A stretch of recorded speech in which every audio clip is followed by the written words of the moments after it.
Morning students, my self Anjana जाला। बच्चों, आज हम इस वीडियो के तहत हमारा रिवीजन स्टार्ट करेंगे। स्टूडेंट्स, जैसा हम जानते हैं अगले महीने हमारे PT1 एग्ज़ाम स्टार्ट होने वाले हैं, जिसका सिलेबस हमने आपको पहले ही भेज दिया है। इस एग्ज़ाम के तहत आपके सिलेबस में दुख का अधिकार, गिल्लू, अनुस्वार अनुनासिक, उपसर्ग और प्रत्यय आएंगे। स्टूडेंट्स, यह एग्ज़ाम पूरी तरह MCQ पैटर्न पर आधारित होगा, जिसके तहत हमें एक बात जानना अत्यंत ज़रूरी है कि आप आने वाले चैप्टर का अच्छे से अध्ययन करें, क्योंकि MCQ में अधिकांश प्रश्न पाठ के बीच में से पूछे जाते हैं, जिसके सही आंसर के लिए आपको पूरे चैप्टर का अच्छे से अध्ययन करना होगा, तभी आपके अंक अच्छे आ पाएंगे। साथ ही चैप्टर रीडिंग से पहले लेखक का जीवन परिचय पढ़ना भी अत्यंत आवश्यक है। कभी कभी इसमें से भी प्रश्न पूछे जाते हैं। ग्रामर में आने वाले दोनों टॉपिक आपके लिए नए नहीं हैं, ये आप पिछली कक्षाओं में भी अच्छी तरह पढ़ चुके हैं। अतः आपके सिलेबस में ग्रामर की जो बुक आई है और उसमें जितने भी एग्ज़ाम्पल इस टॉपिक से रिलेटेड दिए गए हैं, उन्हें आप अच्छी तरह पढ़ लें, जो आपके अच्छे अंक लाने में आपकी सहायता करेगी। तो चलिए बच्चों, अब हम PT1 सिलेबस का संक्षिप्त में रिवीजन करना स्टार्ट करते हैं। सबसे पहले हम जिस चैप्टर का रिवीजन करेंगे वो है दुख का अधिकार। दुख के अधिकार पाठ के लेखक का नाम क्या है? यशपाल जी। जैसा कि मैंने आपको इस पाठ के पहले वीडियो में यशपाल जी का जीवन परिचय अच्छी तरह समझाया था, तो आप उन स्लाइड की सहायता से उनके जीवन परिचय को आसानी से समझ पाएंगे। साथ ही मैंने आपको बताया था कि इस पाठ को लिखने के पीछे लेखक का एक प्रमुख उद्देश्य है। वह इस कहानी के माध्यम से हमें समाज में फैली हुई ऊंच नीच जैसी बुराई प्लस अंधविश्वास जैसी बुराई को बेनकाब करना चाहते हैं और कहना चाहते हैं कि इस दुनिया में दुख की अनुभूति सभी को समान रूप से होती है। कोई अपना दुख अच्छी तरह मना पाता है और कोई अपना दुख अच्छी तरह नहीं मना पाता। जो मना पाता है उसका सबसे स्ट्रॉन्ग रीज़न ये है कि वो आर्थिक रूप से पूरी तरह सक्षम होता है, कि उसे अगर 1 महीने के लिए घर भी बैठना पड़े तो उसे इस बात की चिंता नहीं होगी कि उसके परिवार के अन्य सदस्य क्या खाएंगे पिएंगे। लेकिन ऐसा गरीब वर्ग के साथ नहीं हो पाता, अर्थात जिनकी आर्थिक स्थिति मजबूत नहीं होती है, वो अपना दुख भी अच्छी तरह नहीं मना पाते हैं, क्योंकि उन लोगों के सामने उनके परिवार के अन्य सदस्यों की रोजी रोटी का संकट खड़ा हो जाता है। इसी वजह से हमारे देश में कुछ अभागे लोग ऐसे भी हैं जिन्हें दुख मनाने का भी अधिकार नहीं है। और सबसे बड़ी विडंबना, सबसे बड़ा दुख इस बात का है कि समाज के जो आर्थिक रूप से सक्षम लोग हैं, वो उन वर्ग का, उस श्रेणियों के व्यक्तियों का परेशानी, उनकी मजबूरी समझ नहीं पाते और उन पर तरह तरह के इल्ज़ाम लगाते हैं। जैसा कि हमने इस पाठ में भी देखा कि किस तरह जो एक अधेड़ उम्र की महिला थी, अधेड़ उम्र मतलब मैंने आपको पहले भी समझाया था कि जो 50 के आसपास जिसकी उम्र होती है, वो बोले उस अधेड़ उम्र की महिला अपने बाज़ार में खरबूजे बेचने आई थी। कुछ खरबूजे उसके टोकरी में रखे थे और कुछ नीचे बिखरे हुए पड़े थे, लेकिन कोई भी उससे खरबूजे नहीं खरीद रहा था। उसका कारण क्या था कि वह अपना सिर घुटनों पर रखकर ज़ोर ज़ोर से रो रही थी। उसके आसपास से अनेक लोग गुजर रहे थे, लेकिन किसी ने भी उसको इस स्थिति में देखकर उसका कारण जानने की कोशिश नहीं की। उन्हीं में से एक व्यक्ति खुद लेखक भी थे। लेखक कह रहे हैं कि वो भी बुढ़िया के दुख को जानना चाहते थे, लेकिन उन्होंने जो पोशाक पहन रखी थी, वह पोशाक उन्हें उसके पास बैठने से रोक रही थी। और साथ ही लेखक ने इस पाठ में पोशाक का भी महत्व बताया है कि पोशाक जो होती है वो समाज में हमारे अधिकार और दर्जे को निश्चित करती है, कि हम इंसान के ड्रेसअप को देखकर समझ जाते हैं कि वह इंसान अच्छी फैमिली से आया है या गरीब फैमिली से आया है। साथ ही पोशाक समाज में हमारे लिए कई बंद दरवाजे खोल देती है। अगर आप वेल ड्रेसअप होकर किसी से मिलने जाएंगे तो नॉर्मल सी बात है कि सामने वाला व्यक्ति भी क्या होगा, आपसे अच्छे से बात करेगा। और इसके एवज में अगर आपने ड्रेस अच्छी नहीं पहन रखी है, आप गंदे से दिख रहे हैं, तो सामने वाला जो व्यक्ति है या समाज के जो अन्य व्यक्ति हैं वो आपसे कोई नाता नहीं रखना चाहेंगे, आपसे बात करने से क्या होंगे, हिचकिचाएंगे। तो बोले जो समाज में जो हमारा ड्रेसअप होता है, जो हमारी स्थिति होती है, वो हमें समाज में हमारे लिए एक सम्मान की बात होती है और वह हमें समाज में सम्मान दिलवाती है। लेकिन कभी कभी क्या होता है, किसी व्यक्ति के मन में दूसरे व्यक्तियों के लिए फीलिंग्स होती है, वे उनकी मदद करना चाहते हैं लेकिन समाज के डर से नहीं कर पाते। क्यों नहीं कर पाते? क्योंकि उन्हें ऐसा लगता है कि अगर वो इतनी अच्छी ड्रेस पहनकर ऐसे गरीब लोगों के पास बैठेंगे तो समाज के अन्य लोग उनके बारे में क्या कहेंगे। तो वहाँ पर भी वो जो बुढ़िया थी उसके दुख को जानने की लेखक की बहुत इच्छा थी, लेकिन लेखक ऐसा नहीं कर पाए क्योंकि उन्होंने जो अच्छी पोशाक पहन रखी थी वह पोशाक उन्हें उस बुढ़िया के पास बैठने से रोक रखी थी। तब उन्होंने आसपास की दुकानों से उस बुढ़िया के विषय में जानना चाहा और तब उन्हें पता चला कि उस बुढ़िया के एकमात्र बेटे की एक दिन पहले मृत्यु हो चुकी थी और जो लोग थे उसको आज बाज़ार में देखकर उसके बारे में तरह तरह की बातें कर रहे थे।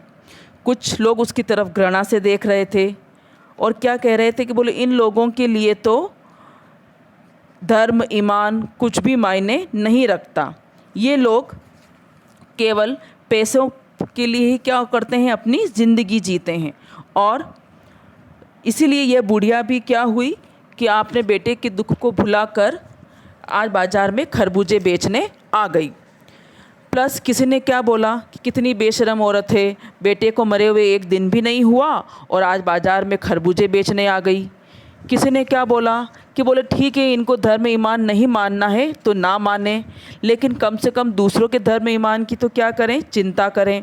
बोले बाज़ार में कई लोग हैं जो इसके बारे में नहीं जानते हैं और जब वो लोग इससे खरबूजे खरीद लेंगे और उसके खरबूजे खा लेंगे तो उनका धर्म भी क्या हो जाएगा, भ्रष्ट हो जाएगा।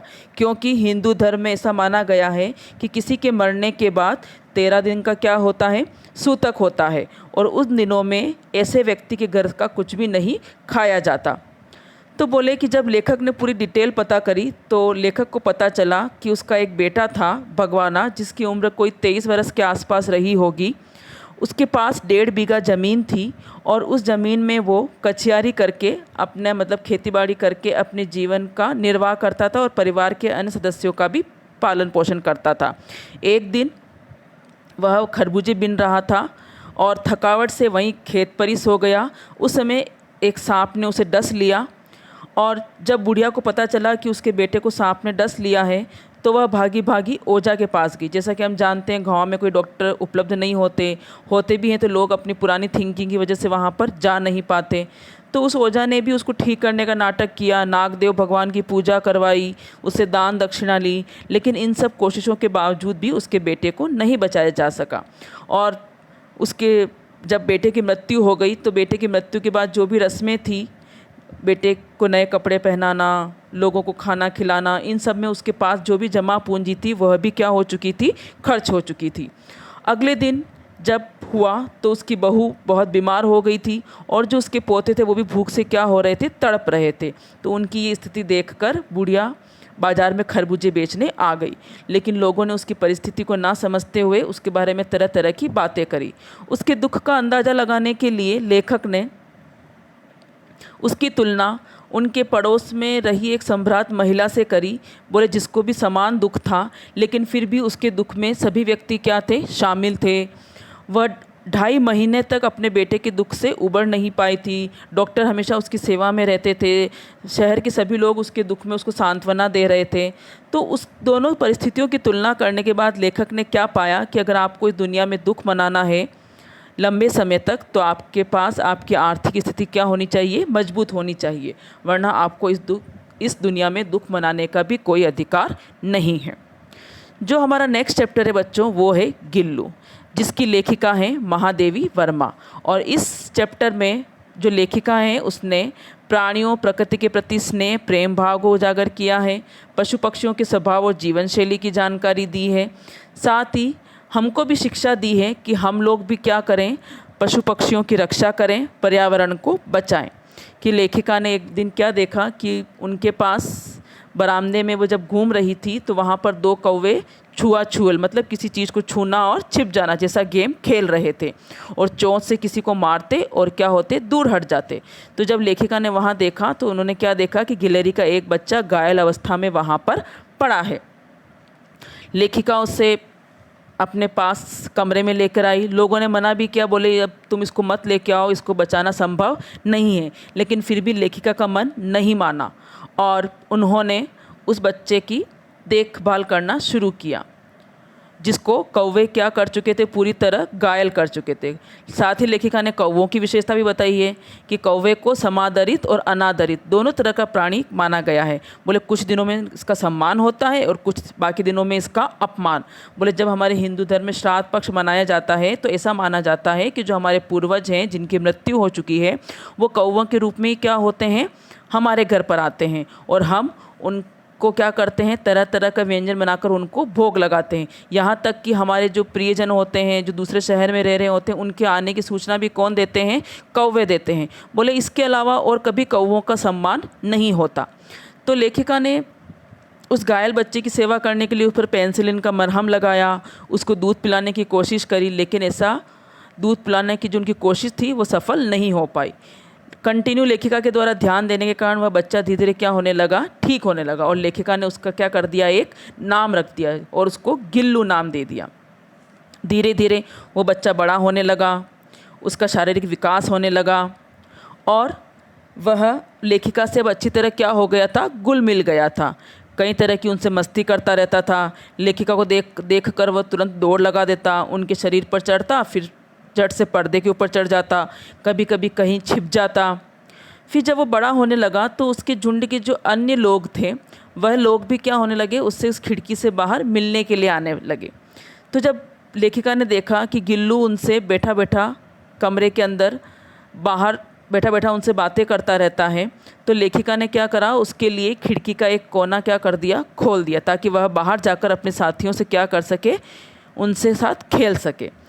धीरे धीरे वह उनके साथ खेलने जाने लगा और शाम होती वापस वो क्या होता, अपने घर पर चला आता। जो काजू था वो उसका प्रिय खाद्य था और जब वो काजू नहीं मिलता तो वो बाकी सारी चीज़ों को भी क्या करता था, अपने रहने के स्थान से जो उसका झूला था जो लेखिका ने बनाया था खिड़की के पास, वहाँ से वो क्या करता था, नीचे गिरा देता था। इसके बाद लेखिका जब खाना खाती तो गिल्लू हमेशा उनकी थाली में बैठकर खाना खाता था। धीरे धीरे लेखिका ने उसको सिखाया तो वो थाली से बाहर बैठने लगा और एक एक चावल का कण भी क्या होता था, बड़ी चतुराई से खाता था। एक समय लेखिका अब मोटर दुर्घटना में घायल हो गई थी और काफ़ी दिनों तक उन्हें कहाँ रहना पड़ा, अस्पताल में रहना पड़ा। उसके बाद जब लेखिका लौट कर आई तो उन्होंने क्या देखा कि उनके अभाव में गिल्लू ने अपना प्रिय खाद्य जो काजू था वह भी नहीं खाया था और उनकी बीमारी की अवस्था में भी गिल्लू जो था उनके पास ही लेटा रहता और उनके बालों पर हाथ फेरता और उसकी सेवा भावना को देखकर ऐसा लगता उन्हें कि मानो कोई नर्स, कोई सेविका उनकी क्या कर रही हो, सेवा कर रही हो। जब गर्मी का मौसम होता तो गिल्लू लेखिका के पास जो सुराही रखी जाती थी उस सुराही में क्या होता था, चिपक जाता था ताकि क्या हो, उसको ठंडक का एहसास हो। गिलहरियों की जो जीवन अवधि होती है वो 2 वर्ष की होती है। गिल्लू भी 2 वर्ष का हो चुका था और शायद उसका अंतिम समय निकट आ गया था। तो एक दिन ऐसी अवस्था में वह रात को अपने झूले से उतरकर लेखिका के पास आ गया और उसने लेखिका का हाथ पकड़ लिया। तो जब उसने लेखिका को छुआ तो लेखिका ने देखा कि उसके पंजे काफ़ी ठंडे हो गए थे, जिसकी वजह से लेखिका ने हीटर जलाकर उसको गर्मी देने का प्रयास किया।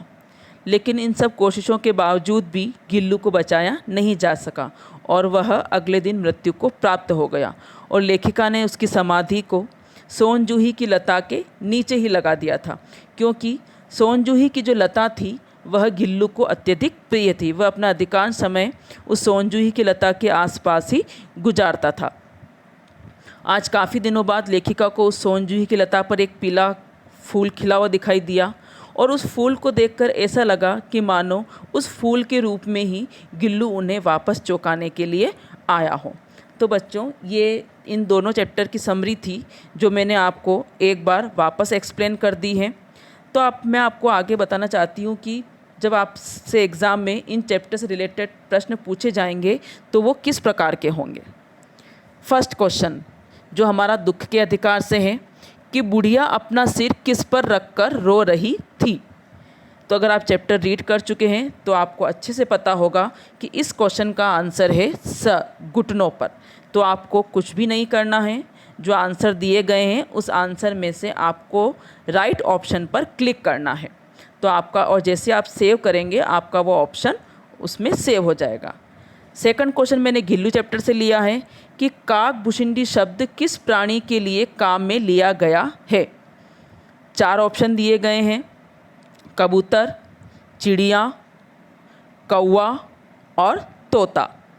तो इस क्वेश्चन का राइट आंसर है कौवा, कि काकभुशिंडी शब्द कौवे के लिए काम में लिया गया है।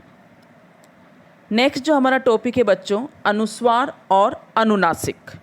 ये शब्द हम पहले भी सुन चुके हैं, हमने 8th क्लास में भी इनको पढ़ा है कि अनुस्वार जो आप शब्द के ऊपर बिंदी लगाते हैं, वो जो बिंदु होता है उसको हम क्या बोलते हैं, अनुस्वार। और अनुनासिक जो आप चंद्र बिंदु लगाते हैं शब्दों के ऊपर, लाइन के ऊपर, उसको हम क्या बोलते हैं, अनुनासिक बोलते हैं। जो अनुस्वार होता है उसमें अ स्वर का आना कंपलसरी होता है। जैसे मैं आपको एग्जांपल दूँ, संभव, तो संभव में अ क्या है, मिक्स, और इस अ के ऊपर ही नॉर्मली बिंदु लगाया जाता है। और अनुस्वार जो होता है उसमें आपकी जो ध्वनि है वो मुख और नाक से अधिक निकलती है। जैसे अंक, अंश, पंच, मतलब मुख से कम और नाक से अधिक निकलेगी। जबकि अनुनासिक में मुख और नाक दोनों से आपकी क्या होती है, ध्वनि निकलती है। अगर एक ही शब्द है और उसमें अगर आप अनुस्वार और अनुनासिक दोनों का प्रयोग करोगे तो कई बार उनके अर्थ में चेंजेस आ जाते हैं। जैसे मैं बोलूँ हंस, तो हंस क्या है, एक पक्षी, और हंसना या हंस, हंस के ऊपर क्या लगा है, चंद्र बिंदु, और हंस के ऊपर क्या लगा है, बिंदी। लेकिन दोनों के मीनिंग क्या है, अलग अलग। हंस मतलब हंसना और हंस मतलब क्या है, एक प्राणी। तो यहाँ पर जो क्वेश्चन आएंगे अनुस्वार और अनुनासिक के, वो कुछ इस तरह भी हो सकते हैं कि निम्नलिखित शब्दों में उचित स्थान पर अनुनासिक लगे शब्दों को छांटिए। तो इसमें हंसी और मुंह दोनों आंसर क्या है आपके, करेक्ट। तो उसमें ए और बी दोनों आ सकते हैं। बंद में बिंदी आती है, बंद में अनुनासिक नहीं आता। चंद्रशेखर, ऊंचाई और व्यंजन, उसमें ऊंचाई आपका क्या है, राइट आंसर। तो आपको उसमें से ब आंसर क्या करना है, सेलेक्ट करना है। 5वां संगम, बांसुरी, चंचल, भयंकर, कारवां, इसमें कारवां क्या है आपका, राइट आंसर। तो आपके क्वेश्चन इस तरह भी आ सकते हैं, या एक ही शब्द को अलग अलग तरह से लिखा होगा और आपके क्वेश्चन आएंगे कि जिसमें से सही आंसर हो उसको चुनिए।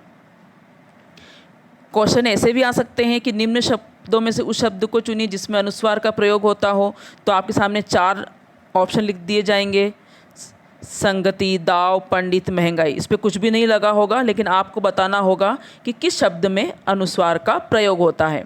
संगति में होता है, दाव में नहीं होता, पंडित में होता है, महंगाई में नहीं होता, पंजाब में होता है, पाव में नहीं होता, सांस में नहीं होता, संभावना में होता है। तो क्वेश्चन की फ्रेमिंग अलग अलग हो सकती है, लेकिन आएंगे सारे MCQ ही। और ये आंसर आपके तभी करेक्ट हो पाएंगे जब आप अपनी किताब में दिए गए एग्जाम्पल को अच्छे से रीड कर पाएँ। नेक्स्ट जो आपका है उपसर्ग और प्रत्यय।